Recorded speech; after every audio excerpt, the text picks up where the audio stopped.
8:8. എന്താണെന്നല്ലേ?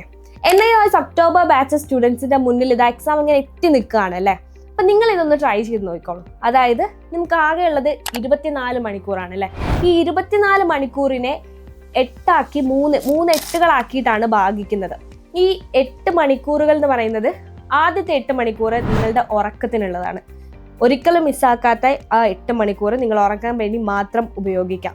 പിന്നെ വരുന്ന 8 മണിക്കൂർ നിങ്ങൾ ജോലി ചെയ്യുന്നവരായിരിക്കും, ഇനി അല്ലെങ്കിൽ നിങ്ങൾ ക്ലാസ്സിൽ പോയി പഠിക്കുന്നവർ, അങ്ങനെ എന്തെങ്കിലുമൊക്കെ ആയിരിക്കും.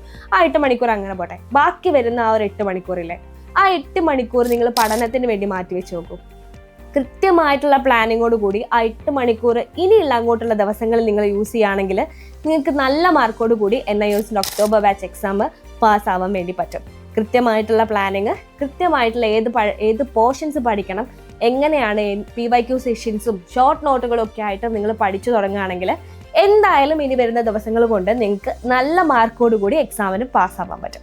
അപ്പോൾ ഇത് മറക്കണ്ട, 8:8.